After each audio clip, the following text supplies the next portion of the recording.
तो सबसे पहली चीज़ ये। दूसरी चीज़, जैसे हम लोग सुबह उठे, रात को सत्संगति हुई, रात को सो गए, सुबह फिर जब उठे फ्रेश व्रेश हुए, नित्यनेम करने के लिए तैयार हुए, उससे पहले बहन एक कटोरी में बाहर से ये फूल तोड़ के लाई। अब मुझे नहीं पता ये किस चीज़ के हैं, ये फूल बाहर से फूल तोड़ के लाई और परमात्मा के जो है वो दरबार में रख दिया। क्योंकि रात को फिर हमने एक फ़ोटो गुरु जी की, जिस कमरे में हम सो रहे थे वहाँ पे हमने एक टेबल पे रखवा दिया कि बहन यहाँ रखो। क्योंकि हमने सतगुरुदेव भगवान को भोग लगाया, हलवे राम का, खीर राम बनाई, भंडारा बनाया, तो परमात्मा को भोग लगाना था। तो फिर हमने एक कमरे में टेबल पे जो आप देख रहे हैं आप पीछे परमात्मा का छवि, यहाँ पे हमने जो है दीपक जलवा दिया था, आप देख रहे हैं, और यहाँ हमने परमात्मा का जो है दरबार लगवा दिया। तो सुबह उठते ही बहन बाहर गई थी दूध वगैरह लाने के लिए, तो उधर से ये फूल भी तोड़ के ले आई। अब मुझे नहीं पता कि ये रोज़ तोड़ के लाती हैं या आज ही लाई हैं तोड़ के, मैंने नहीं पूछा। तो मैंने बहन को कहा कि बहन ये हमारे मार्ग में नहीं है, ये परमात्मा है, ये पूर्ण परमेश्वर है, ये फूलों से प्रसन्न नहीं होता, ये लड्डू से प्रसन्न नहीं होता, ये जलेबी से प्रसन्न नहीं होता। इस परमात्मा को यदि प्रसन्न करना है तो सबसे बड़ा फूल है मर्यादा। इस परमात्मा को यदि हमने खुश करना है तो मर्यादा से बढ़कर अर्पित कुछ नहीं कर सकते। ये परमात्मा भाव का भूखा, ये फूलों का भूखा नहीं है। साधु भूखा भाव का, धन का भूखा नहीं। जो कोई धन का भूखा वो साधु भी नहीं। परमात्मा इन फूलों से प्रसन्न नहीं होगा। और फूल इस भक्ति मार्ग में यथार्थ सत्य कबीर पंथ में पूजा में फूल यूज नहीं होते, ना ही नकली और ना ही असली। जब ये असली फूल ही पूजा में प्रयोग नहीं होते हैं इस मार्ग में, संत रामपाल जी भगवान के मार्ग में, तो नकली फूलों की तो कोई जगह है ही नहीं इस मार्ग में। नकली और आडंबर का तो काम ही नहीं है। ये फूल हमने नहीं तोड़ने हैं, क्योंकि ये भी परमात्मा की आत्माएं हैं। ये जड़ योनि है, एक होती है चेतन और एक होता जड़। हम इंसान हैं, जितने भी ये पशु पक्षी हैं, ये सब जो है वो चेतन योनि में आते हैं, जो चलते हैं फिरते हैं, आवाज़ करते हैं, सारा चीज़ है। और ये जो पेड़ पौधे हैं ये हैं, ये जड़ योनि हैं, यानी इनको सब कुछ आभास होता है। जब पेड़ को हम लोग जब काटते हैं तो उसको भी महसूस होता है, क्योंकि पेड़ जो है वो बढ़ रहा है, पेड़ हमारे को जो है वो फल दे रहा है, पेड़ हमारे को ऑक्सीजन दे रहा है। वो भी एक योनि है। जो व्यक्ति मानव शरीर में भक्ति नहीं करते उनको फिर वो योनियाँ प्राप्त होती हैं, कष्ट भोगते हैं फिर वो। तो ये पेड़ जो हैं, पौधे जो हैं, ये योनि हैं। हमने बेवजह इनको नहीं तोड़ना, नहीं काटना। हमें परमात्मा ने जिन जिन पेड़ पौधों को, जिन जिन साग सब्जियों को, जिन जिन फल फ्रूट को जब परमेश्वर ने सृष्टि रची थी, और परमात्मा ने जिन जिन पेड़ पौधों का यूज करने के लिए हमें आदेश दिया हुआ है, भाई सब्जी के तौर पे या फल फ्रूट के तौर पे या गेहूं, जौ, जवार, मक्का, बाजरा, हमने बस केवल उन्हीं का यूज करना है। बाकी हमने राह चालते हुए हमने किसी पेड़ का कोई जो है वो पत्ता भी नहीं तोड़ना, हमने बेवजह कोई फूल भी नहीं तोड़ना, बेवजह हमने कोई डाली भी नहीं तोड़नी है। ये परमात्मा के विधान के विपरीत है। अब ये फूल तोड़ के लाई बहन, अब ये फूल है, पता नहीं इस फूल पे कितने सूक्ष्म जीव बैठे थे। देखो हर किसी का अपना जो है वो परिवार है, फैमिली है। क्या पता ये फूल हैं, बहुत छोटे छोटे जानवर आते हैं, सूक्ष्म जानवर आते हैं, और ये तो विशेषकर सावन का महीना चल रहा है। क्या पता किसी मच्छर ने, किसी मक्खी ने अपने अंडे पैदा करके या अपने बच्चे पैदा करके उनके लिए वो भोजन लाने गई हो, वो कोई खाना लाने गई हो, खुद का पेट भरने गई हो, और जब वापस आई हो तो उसको अपने बच्चे नहीं मिले, उसको अंडे नहीं दिखाई दिए वहाँ पे। वो कितनी रोएगी, कितनी दुखी होगी, और वो दुर्शीष देगी। क्योंकि आत्मा जब रोती है ना तो वो ये नहीं है कि वो मुंह से बोलेगी तो ही मिलेगी। आत्मा परमात्मा का अंश है, और जितनी मोह ममता आप और हमारी अपने बेटा बेटी में है, वैसे ही एक मच्छर की भी अपने बेटा बेटी में है, एक मक्खी की भी, एक चींटी की भी अपने बेटा बेटी में उतनी ममता है, बल्कि इंसानों से ज़्यादा मोह ममता जानवरों में है। तो क्या पता कितने हजारों लाखों की संख्या में जो है वो सूक्ष्म जीव इन पत्तों पे, इन पेड़ों पे रहते हैं। और वो बेचारे पता नहीं कहाँ जा रहे थे, वापस आएंगे, खुद खाना खाएंगे, फिर अपने बच्चों के लिए लेके आएंगे, और वापस आए तो ना उनको बच्चे मिले, ना उनको वो फूल मिला। तो वो आत्मा रोएगी, वो मुंह से श्राप नहीं देगी, उसको नहीं पता कि वो कौन तोड़ ले गया, वो अंतर्यामी नहीं है, लेकिन आत्मा तो रोएगी, आत्मा जो है वो चिल्लाएगी। और आत्मा परमात्मा का अंश है, और आत्मा जब दुखी होती है तो परमात्मा दुखी होता है। क्योंकि भगवान आत्मा देखता है, भगवान ये शरीर नहीं देखता कि हाथी का शरीर है, इंसान का शरीर है, ये मच्छर का शरीर है। तो हमने बेवजह ये नहीं करना। ये फूलों से परमात्मा प्रसन्न नहीं होता, ये जड़ योनि है। हमने बेवजह पेड़ का एक जो है वो पत्ता भी नहीं तोड़ना है। ये बहुत सावधानी रखनी है हमने। परमात्मा इनसे प्रसन्न नहीं होता, हम मर्यादा में है नहीं। और पेड़ और ये फूल तोड़ तोड़ के परमात्मा को सोचें कि परमात्मा प्रसन्न होंगे, तो भाई वो नकली भगवान तो प्रसन्न हो सकते हैं, वो डमी गॉड तो प्रसन्न हो सकते हैं, लेकिन ये असली परमात्मा, ये रियल गॉड, ये केवल भक्तों की मर्यादा और भाव से प्रसन्न होता है। ये ना तो ये पैसों से प्रसन्न होता है, ना ये फूलों से प्रसन्न होता है। तो इस बात का हमने विशेष ध्यान रखना है। गुरुदेव भगवान सतगुरु रामपाल जी भगवान की पूजा करते समय, उनकी आरती करते समय और भोग लगाते समय हमने किसी भी प्रकार का ये आडंबर ये नहीं करना है। हमने बेवजह पेड़ पौधे वगैरह फूल पत्ते नहीं काटने हैं, ध्यान रखना। अगर आप मकान बना रहे हैं, आपके खेत में कोई ऐसी जगह है जहाँ पे कोई पेड़ पौधा जो है मतलब दिक्कत कर रहा है, बेवजह तो नहीं काटना बिल्कुल भी। यदि आप मकान बना रहे हो और आप वहाँ पे यदि ऐसा कोई पेड़ पौधा है जिसको काटना बहुत ही ज़रूरी है, तो ऐसी स्थिति में सबसे पहले गुरुदेव भगवान को दंडवत प्रणाम करें, उस कर्म के लिए परमात्मा से माफ़ी मांगें, उसके बाद आप उस पेड़ को जो है आप वो काट सकते हैं, लेकिन बेवजह नहीं, बिल्कुल नहीं। तो ये दूसरी जो त्रुटि मुझे दिखाई दी यहाँ पे, ये त्रुटि थी, ये फूल जो है परमात्मा के दरबार में रखना, ये बिल्कुल भी वर्जित हैं, परमात्मा के विधान में नहीं है, मर्यादाओं में नहीं है। इसका हम सभी भाई बहन विशेष तौर पे ध्यान रखें। एक छोटी सी कहानी भी है, मैं वीडियो ज़्यादा लंबा तो नहीं करना चाहता, लेकिन चूंकि आध्यात्मिक मैटर है, जब तक इसको ढंग से नहीं समझाया जाएगा हमारे अंदर वो जगह नहीं बनती। क्योंकि पुण्यात्मा मोक्ष प्राप्त हमें करना है, इस जगत वालों को मोक्ष प्राप्त नहीं करना। इनकी तो जब ये कमर टूटेगी ना आने वाले समय में, तब इनको भगवान याद आएगा। अभी तो इनको पेड़ पौधों में भगवान दिखाई दे रहे हैं, अभी तो इनको पीपल में भगवान दिखाई दे रहे हैं, इनको सांप में भगवान दिखाई देते हैं, इनको पत्थरों में भगवान दिखाई देते हैं। जब इनकी कमर टूटेगी तब ये सीधे रास्ते आएंगे, ऐसे नहीं आएंगे। ये समझदार वो होता है जो समय रहते जो समझ जाए। तो सतगुरु रामपाल जी भगवान ने बताया कि एक बार विष्णु लोक से दो आत्माएं, एक बार विष्णु लोक से दो आत्माएं भगवान विष्णु से बोली कि हम जो है धरती पे, हम पृथ्वी लोक पे हम लोग जो है घूम के आना चाहते हैं। तो विष्णु जी ने कहा कि जाओ भी, क्या दिक्कत है, घूमे हो। बोले शाम तक आ जाएंगे हम। बोले जाओ। तो दोनों आत्माएं आ गई इस पृथ्वी लोक पे। सारा दिन वो घूमे फिरे, उन्होंने आनंद लिया, जैसा भी वो मान रहे थे आनंद। और शाम के समय जैसे वापस वो विष्णु लोक को जाने लगे, तो आम इंसान की एक मतलब हैबिट होती है, जैसे किसी खेत में गेहूं उगा हुआ है और गेहूं जो है वो बड़ा बड़ा हो चुका है, या सरसों है, उसका मतलब वो फल आ चुका है, उसकी बाली आ चुकी है।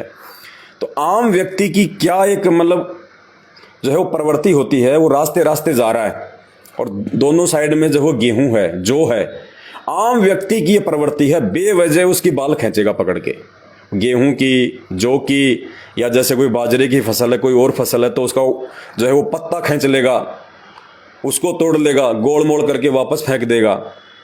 तो वो जो दो जो थे आत्माएं जो विष्णु लोक से आई थी घूमने के लिए, जैसे शाम को वो जाने लगे, वो उड़ान भरने लगे, तो पास में ही जो है गेहूं की फसल थी। तो ऐसे ही उन्होंने हाथ मार दिया उन दोनों ने, और गेहूं की बाल जो है टूट के आ गई उनके हाथ में बेवजह। और जैसे ही ऊपर को उड़ने लगे वो लोग, तो थोड़े से ही ऊपर को उड़े थे, इतने में नीचे गिरे। अब नीचे गिरते ही उन्होंने कहा साहब ये क्या हुआ, क्योंकि उनके पास में शक्ति होती है, जो ऊपर की आत्माएं होती हैं उनके पास में वो सिद्धियां होती हैं। तो उन्होंने कहा कि भगवान हमारी जो पावर है, हमारी जो शक्ति है, जो सिद्धि है, जो उड़ने वाली, ये आपने क्यों छीन ली? हम तो घूमने के लिए आए थे, हम तो वापस आ रहे हैं अपने लोक में। तो भगवान ने कहा कि भाई एक बात बताओ, जब तुम ऊपर उड़ने लगे तो तुमने क्या किया? बोले महाराज हमने गेहूं की बाली थी, बोले हमने वो खींच ली एक। बोला क्यों? वो तेरे बाप की है, क्यों खींच ली? तुम लोग भार युक्त हो गए, भार चढ़ गए तुम्हारे ऊपर। वो किसान जिसने इतनी मेहनत से खेत को जोता, सींचा, खाद डाला, रातों को उसमें पानी दिया, बड़ी मेहनत से बीज लेके आया, उस फसल को उसने पानी दिया, उसकी रखवाली करी, और वो अपने पेट के लिए कर रहा था, अपने परिवार पालन पोषण के लिए वो मेहनत कर रहा था, और तुमने बेवजह उसकी फसल को खराब किया है। तुम्हारे ऊपर उस किसान का ऋण चढ़ गया, भार चढ़ गया, और जब तक तुम उस किसान का ये भार नहीं उतारोगे तब तक तुम विष्णु लोक में नहीं आ सकते। यानी मृत लोक है, पृथ्वी लोक है। जब तक जीव का मतलब ऋण है तब तक वो मुक्त नहीं हो सकता। तो उन दोनों ने कहा कि महाराज इसके लिए हमें क्या करना पड़ेगा ताकि हमारा ये ऋण उतर जाए, छोटा सा ऋण बाली खींचने का। तो विष्णु भगवान ने कहा कि एक काम करो, आज तुम सारा दिन इस किसान की जगह पे खेत में पानी दो, तुम दोनों इसके गेहूं को पानी दो। फिर शाम तक जब तुम पानी दोगे, इतनी मेहनत तुम करोगे 8-10 घंटे, तब तुम्हारा ये भार उतरेगा, ये गेहूं का वो बाली खींचने का। उनका जी ठीक है। तो दोनों लगे और सारा दिन खेत में उन्होंने पानी डाला। अब पानी डाला तो मेहनत करी तो उनको भूख लगी। अब भूख लगी तो किसान की औरत थी, उनके लिए खाना ले आई तो दोनों ने छिक के खाना खाया। अब छिक के खाना खाया और जैसे शाम का समय हुआ तो दोनों फिर वापस जाने लगे। तो जैसे थोड़ा सा ऊपर उड़े, इतने में फिर भगवान ने उनको नीचे पटक दिया। बोले भगवान अब क्या हुआ? जैसा आपने कहा हमने तो वैसा किया, हमने तो ऋण उतार दिया। बोला भैया वो बाली खींचने वाला ऋण तो तुमने मेहनत करके उतार दिया, तुम लोग उस ऋण से तो भार मुक्त हो गए। लेकिन एक बात बताओ, फिर तुमने खाना वाना खाया? बोले जी खाया। बोले वो क्या तुम्हारे बाप का है? वो तेरे बाप का है क्या? वो पृथ्वी लोक का है, इस धरती का है, उसका ऋण कौन चुकाएगा? तुम भार युक्त हो चुके हो। इस पृथ्वी ने गेहूं उत्पन्न किया था, इस किसान ने उत्पन्न किया था, वो मेहनत करके लाई थी बना के, और तुमने जो खाना खा लिया। भाई तुम जो मेहनत कर रहे थे वो तो तुमने जो पिछली बार जो गलती की थी, तुम तो उसका भार उतारने के लिए कर रहे थे, और तुमने इनका खाना खा लिया, तुम इनके ऋणी हो गए, इनका भार तुम्हारे ऊपर और चढ़ गया। अब ये खाना खाने वाला भी ऋण उतारना पड़ेगा भाई। तो बोले महाराज इसके लिए क्या करें? बोला पूरी रात पानी दो, पूरी रात मेहनत करो, चाहे इसके भैंसों का चाहे तुम गोबर उठाओ, चाहे जो मर्जी करो, और हाँ अगर दोबारा कुछ खा लिया पी लिया फिर भार चढ़ जाएगा, उतारना पड़ेगा, उससे पहले नहीं आ सकते। तो बड़ी सावधानी से उन दोनों ने खाना खा ही लिया था और पूरी रात उन्होंने पानी दिया। अब खाना खा लिया, शरीर में जाएगा तो भाई साहब वो तो फ्रेश होने के लिए भी फिर, क्योंकि तो बॉडी ऐसी है, तो सुबह दोनों को लैट्रिन लगी, तो दोनों ने खेत में साइड में जाके लैट्रिन किया, और फिर शाम को वापस जाने लगे, पानी भी नहीं पिया, भयभीत थे। फिर जैसे शाम को उड़ने लगे, भगवान ने फिर नीचे कर दिया। बोले भगवान अब क्या हुआ? बोले हुआ क्या नहीं, सब कुछ हो गया। बोले क्या महाराज? बोले हम तो कुछ खाया ही नहीं, कुछ पिया नहीं। अब उसके बाद बोले खाया ही नहीं, पिया नहीं, लेकिन तुमने लैट्रिन किया? बोले महाराज किया। तो बोले वो धरती तुम्हारे बाप की है जो तुमने वजन डाल दिया, तुमने धरती को गंदा कर दिया, तुम्हारे बाप की है क्या? धरती का ऋण चढ़ गया। तो फिर परमात्मा ने बताया कि वो दो पारखद, पता नहीं कितने युग बीत गए, वो आज तक इसी धरती पे फंसे पड़े हैं, ये काल छोड़ता नहीं है। तो भाई और बहनों, बेवजह भक्ति मार्ग में आने के बाद, संत रामपाल जी भगवान के भगत बनने के बाद में हम लोगों ने यदि कहीं पे कोई पानी भी पीना है किसी का, तो कितना सोच समझ के पीना है। इसीलिए परमात्मा ने हमारे को ये अन्नदेव की आरती दी है। कहीं भी खाना खाने से पहले, पानी पीने से पहले, और खाना खाने के बाद, पानी पीने के बाद अन्नदेव की आरती इसलिए ज़रूरी है कि हमारे ऊपर इस गंदे लोक का किसी का ऋण ना चढ़े, किसी का भार ना चढ़े। हम कहीं रिश्तेदारी में चले जाते हैं, खाना खाते हैं, वो भार हमारे ऊपर ना चढ़े। इसके लिए सतगुरु रामपाल जी भगवान की भक्ति से सर्वोत्तम भक्ति इस दुनिया में नहीं है, जिन्होंने हर प्रकार से ऋण मुक्त करने के लिए हमारे को पूरा कोर्स दिया है, पूरा कंप्लीट कोर्स। इसलिए साथ संगति में जुड़ने की आवश्यकता है, ताकि पहली बात तो हम उस रिश्तेदारी में आना जाना, फालतू की यार दोस्ती के पंगे में पड़ना, रिश्तेदारों में, बर्थडे में, मैरिज एनिवर्सरी में, ब्याह शादी में, किसी धार्मिक प्रोग्राम में हमने जाना ही नहीं। अरे मुक्त होना है यहाँ से। अब की बार अपने गुरुदेव भगवान को देख के चलना पड़ेगा। कि जब से हम संत रामपाल जी भगवान को जानते हैं, तब से संत रामपाल जी भगवान कब रिश्तेदारी में गए, कब उन्होंने भात भरा, कब उन्होंने छूछक भरा, कब उन्होंने यार दोस्त बनाए, कब अपने यार दोस्तों के साथ पार्टी में गए, पिकनिक पे गए, घूमने के लिए गए, कब उन्होंने जगत का खाया। हमने गुरु को देख के भक्ति मार्ग पे चलना पड़ेगा, नहीं तो भार मुक्त नहीं हो सकते। तो भाई और बहनों, साथ संगति में जुड़ना इसलिए नितांत आवश्यक है, वरना ये काल हमें भार मुक्त नहीं होने देगा। अब वो जो भी था इस पे जो जीव बैठे हुए थे, अब वो मर गए बेचारे। कोई बच्चे थे, उनके माँ बाप बाहर गए थे, वापस आए, उनको बच्चे मिले नहीं, उनकी आत्मा रोएगी। आत्मा रोएगी तो भाई धर्मराज तो फिर सत का राज धर्मराय कर ही अपना किया सब दंड भर ही। तो धर्मराज कह देगा कि भैया तूने क्यों किया ये पाप है? तेरे गुरुजी ने तो तेरे को कभी कहा नहीं कि तुम मेरे लिए तुम फूल लेके आओ, मेरी पूजा करो। ये ढोंग और आडंबर तो इस काल की भक्ति में है, सतगुरु की भक्ति में थोड़ी है। तो ये हमने आडंबर करने से बचना है भाई और बहनों, ध्यान रखना। दो चीज़ हो गई। तीसरी चीज़ जो मैंने नोट की,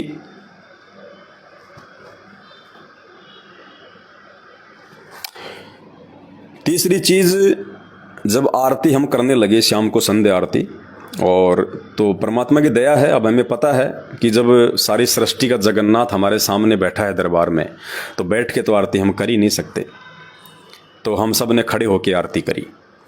खड़े होकर आरती जैसे समाप्त हुई, तो अब दंडवत करने की जो विधि परमात्मा जो साध संगतियों में जो बताते हैं, उस विधि से वो दंडवत नहीं कर रहे। दंडवत करने से पहले उन्होंने मंत्र का जाप नहीं किया। मंत्र का जाप करने के बाद में परमात्मा की छवि की तरफ उन्होंने देखा नहीं, रुके नहीं वो थोड़ी देर, 2 4 5 सेकंड। उन्होंने जैसे सतलोक आश्रम मैनेजमेंट हरियाणा वाले करते हैं दंडवत, तुरंत सीधा लेट गए, खड़े हो गए। और परमात्मा ने हमें जो विधि बताई है, अष्ट अंग से दंडवत प्रणामा, संध्या प्रात करे निष्कामा, कि जब भी अपने गुरुदेव भगवान को दंडवत करो, 8 अंग। अब 8 अंग कौन कौन से हैं वो भी सात संगति में सब कुछ आपको बता रखा है। वो 8 अंग जमीन से स्पर्श होना चाहिए और विधिवत होने चाहिए। सबसे पहले हम घुटने टेक के, हाथ जोड़ के अपने भगवान के सामने जो भी हमारे को मंत्र मिला हुआ है, सतनाम प्रथम नाम, जो भी, सबसे पहले 1 या 2 मंत्र का जाप करें, फिर आंखों से हम अपने भगवान को देखें, उसके बाद फिर हम दंडवत करें 8 अंगों से।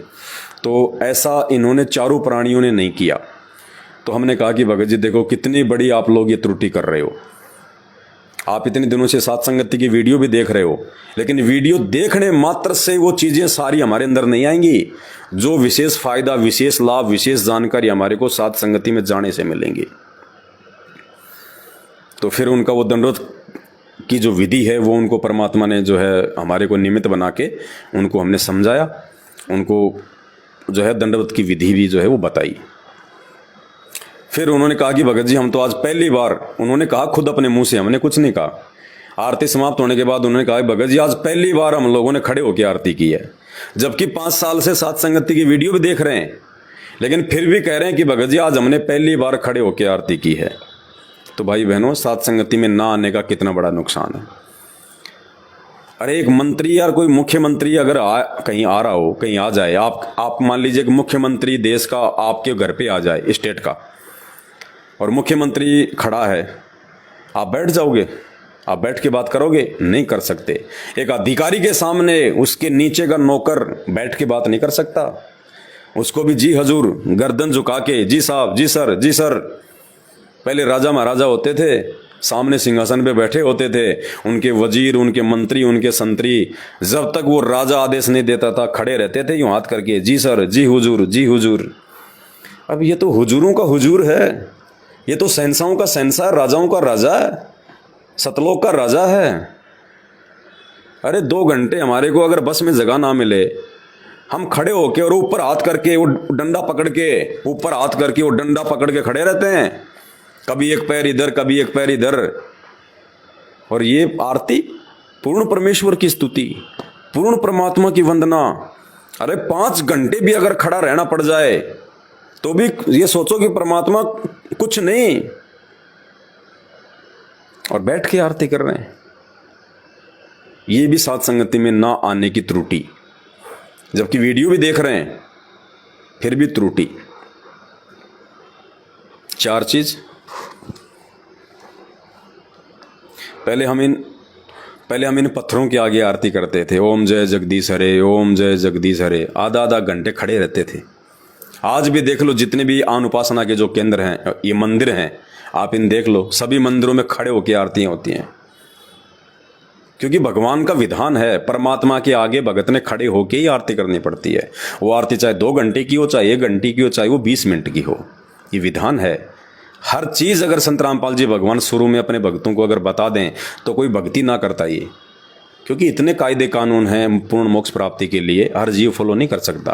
तो शुरू में तो भक्ति का शुरुआती समय था, परमात्मा ने तो एक बार जोड़ना था कि किसी प्रकार से एक बार ये जुड़े तो सही, फिर धीरे धीरे ज्ञान समझेंगे, भगत भाई बहनों के संपर्क में आएंगे, साथ संगति से जुड़ेंगे तो जानकारी होगी, विश्वास होगा, भक्ति करेंगे, उससे इनके अंदर हिम्मत आएगी, दृढ़ता आएगी, तो धीरे धीरे फिर ये सारी मर्यादाओं में आ जाएंगे, ये अपने गुरुदेव भगवान को पहचान लेंगे। लेकिन 28 साल बाद भी हम वहीं की वहीं खड़े, फिर क्या फ़ायदा भाई। तो भाई और बहनों, बहुत सावधानी रखने की जरूरत है। और जब हमारा ध्यान आरती में होगा ना, मालिक के शब्दों में होगा, उन वाणियों में होगा, आप 2 घंटे क्यों ना खड़े रहो, आपके पैरों की तरफ आपका ध्यान ही नहीं जाएगा, आपको पता ही नहीं चलेगा कि जो है वो कब आरती हो गई। तो ये विशेष तौर से ध्यान रखना है।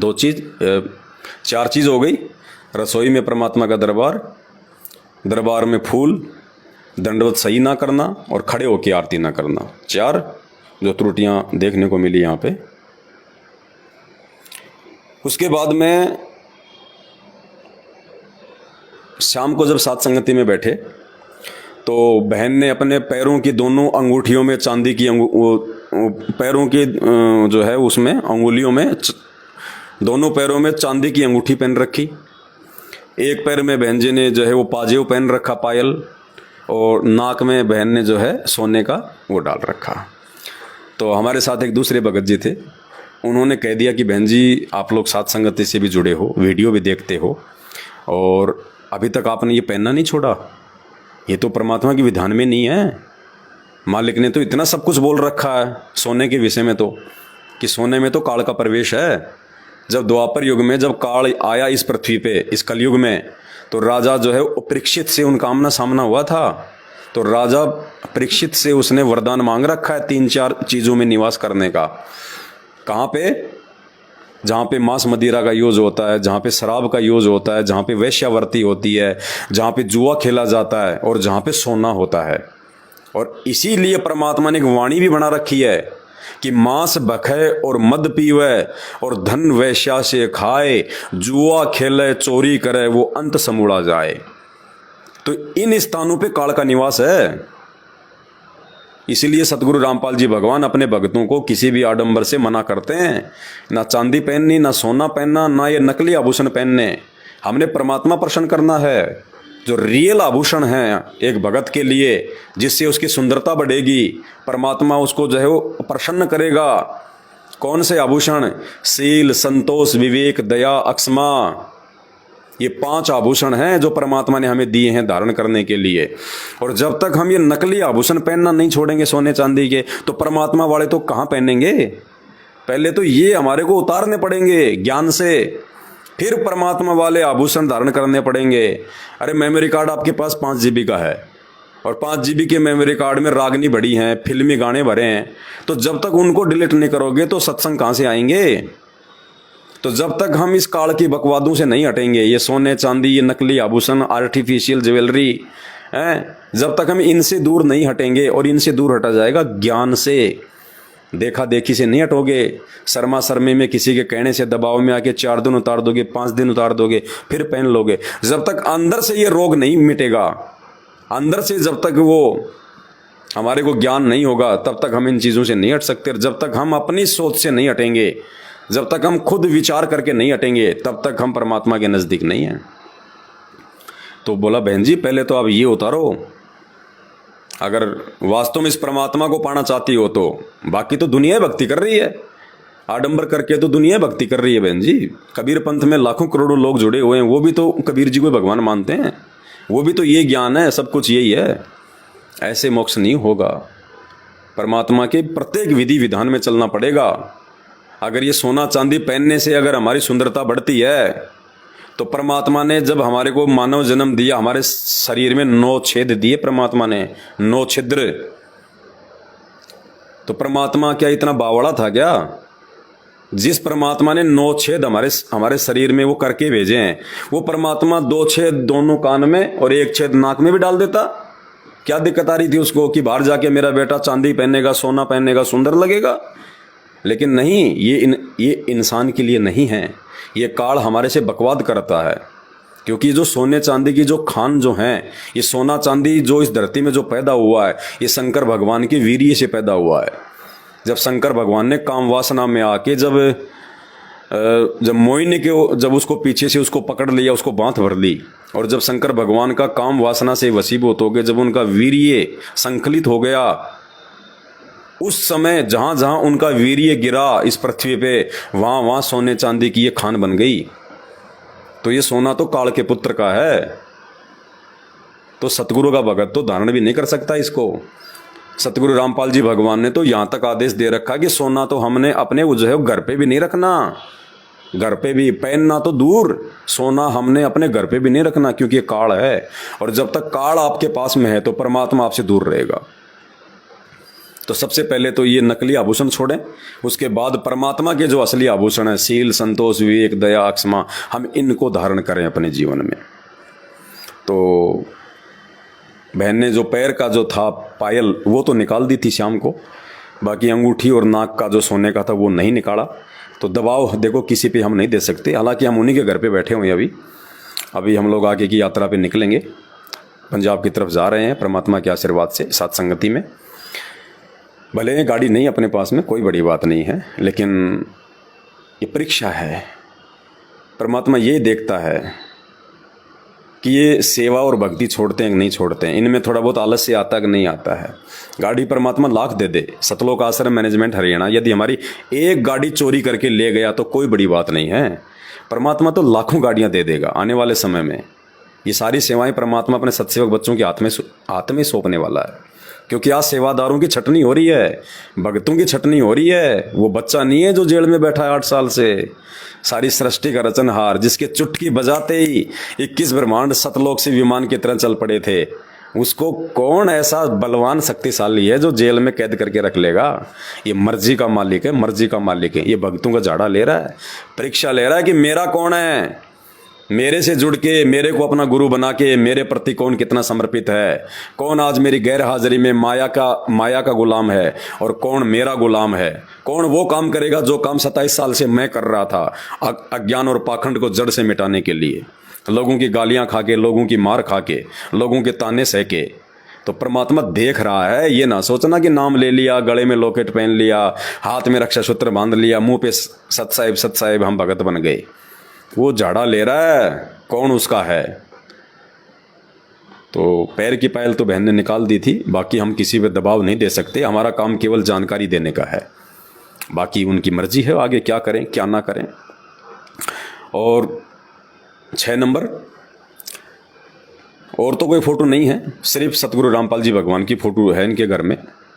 और लेकिन उनका जो बेटा है जो बड़े वाला, उस बेटी की एक फ़ोटो जैसे मॉडलिंग टाइप होती है ना, जैसे जोश जोश में खिंचवाते हैं मॉडलिंग टाइप में, बढ़िया दिखने के लिए, सुंदर दिखने के लिए, फिर उसको मोबाइल पे डालते हैं, फेसबुक पे डालते हैं। तो बेटी की एक फ़ोटो है, फ़ोटो तो मैं आपको दिखा नहीं सकता, उधर वहाँ से आया फ़ोटो में। तो जींस पहन रखी है, काली शर्ट पहन रखी है, हाथ में बढ़िया घड़ी ले रखी है बाजू, और यूँ बालों में हाथ देकर यूँ मुस्कुरा रहा है, पैर पे पैर रख के यूँ। अब आते ही मैंने देखा, मैंने कहा भाई मामला तो डगमग है। तो फिर हमने बैठ के समझाया इनको कि देखो हमने ये नहीं करना है,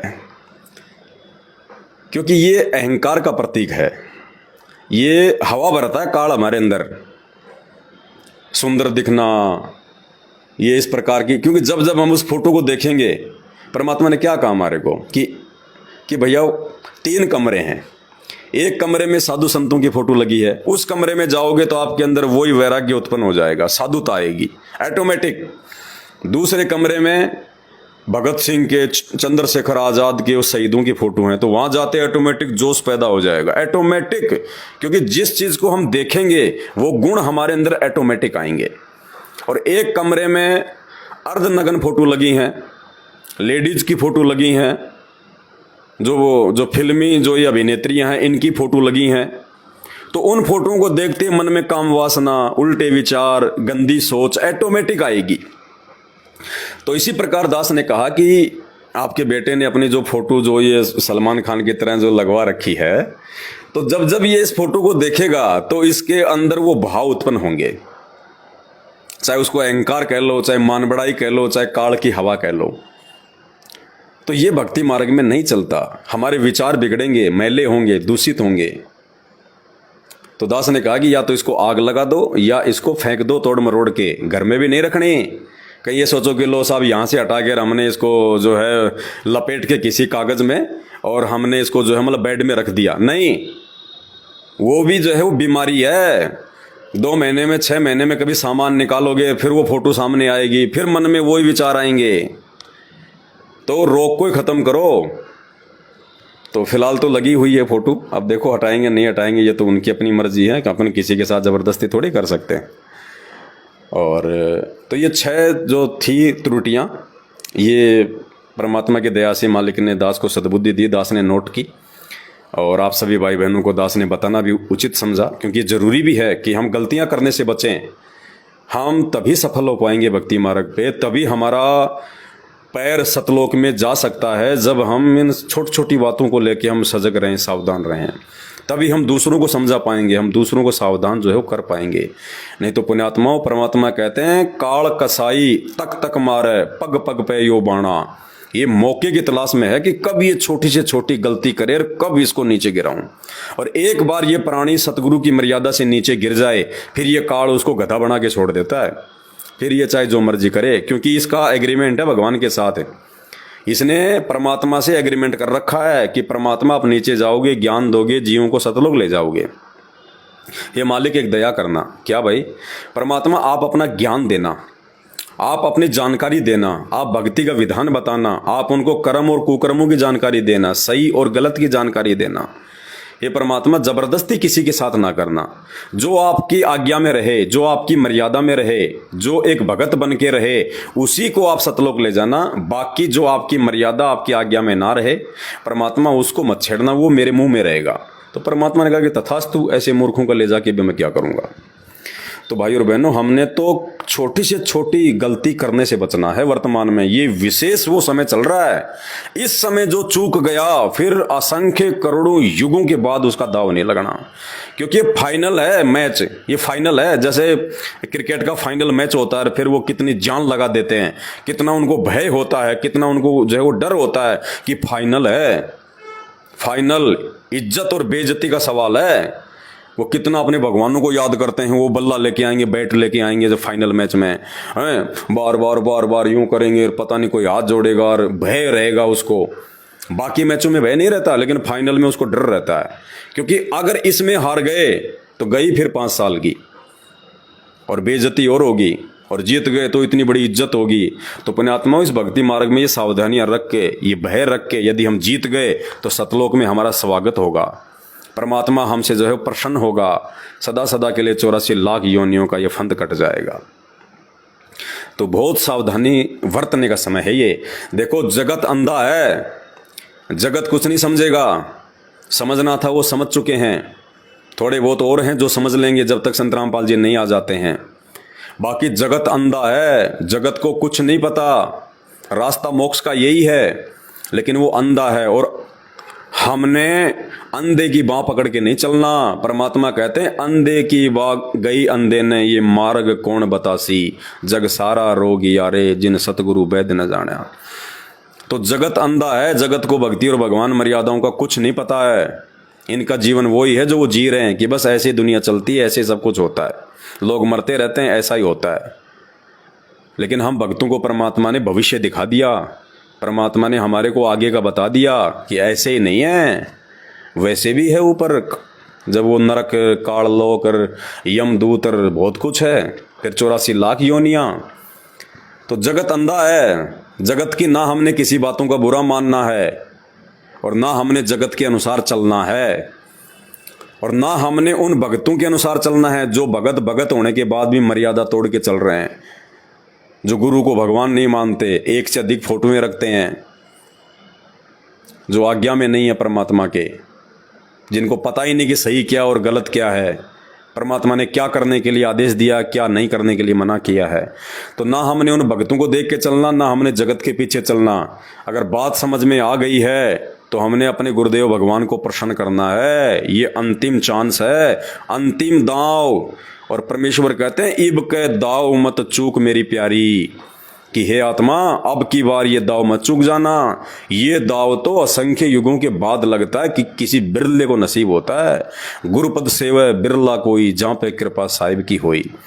तो जगत का कुछ नहीं है, जगत को तो गधा बनना है, बैल बनना है, कल को गाड़ियाँ खींचनी है। लेकिन हमें तो परमात्मा ने रास्ता दिखा दिया। अब हमने उनकी बातों का बुरा भी नहीं मानना, और हमने उनकी किसी बातों को लेके ना दबाव में आना, ना हमने अपनी भक्ति क्रियाओं को छोड़ना है। दूसरे की मीठी मीठी भक्ति को देख के, मीठी मीठी क्रियाओं को देख के हमने अपनी भक्ति में दोष नहीं निकालना। ये काल बहुत भयंकर तरीके से तोड़ने का प्रयास करेगा हर